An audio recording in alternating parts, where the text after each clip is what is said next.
The Secret of the Golden Octagon. In the mid-1980s, the island of Singapore was buzzing with a sound it had never heard before. Massive drills and heavy cranes were digging deep into the tropical earth.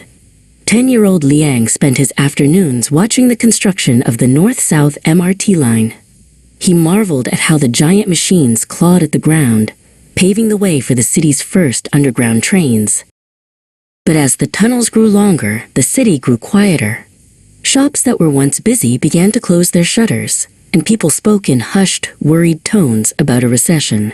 Liang's father sat at the kitchen table, looking at the newspaper with a heavy sigh. The prosperity of the city seemed to be draining away, as if through the very holes they were digging in the ground.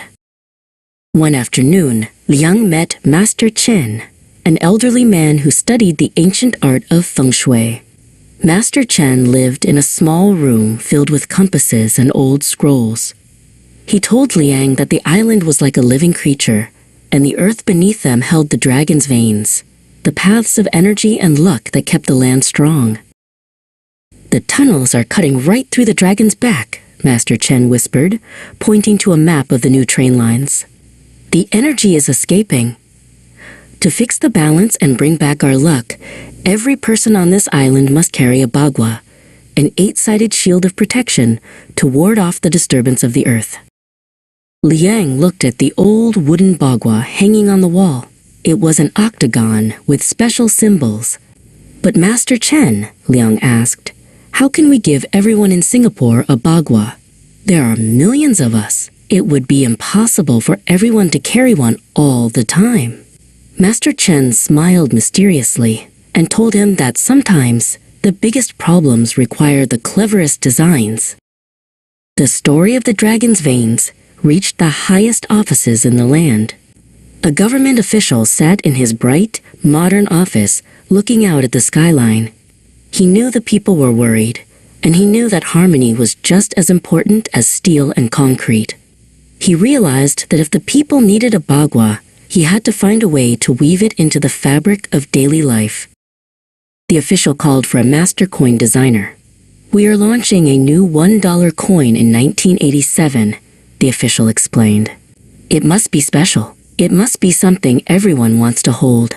They looked at sketches and blueprints, trying to find a way to hide a protective shape in plain sight. Finally, they saw it, an octagon within the circle of the coin.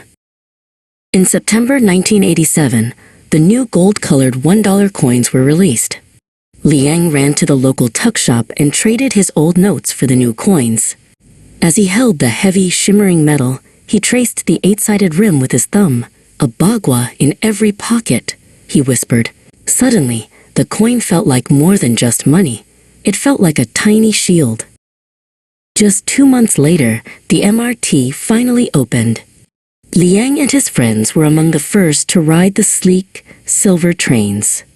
As they zoomed through the tunnels deep underground, Liang noticed that many people were clutching their wallets or jingling the change in their pockets. The dragon was no longer angry. It was at peace, comforted by millions of tiny octagons. The recession ended, and Singapore began to grow faster than ever before.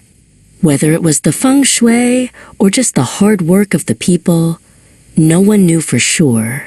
But even today, whenever Liang sees someone spend a $1 coin, he smiles. He knows the legend of the hidden octagon, the little shield that helped a city find its balance once again.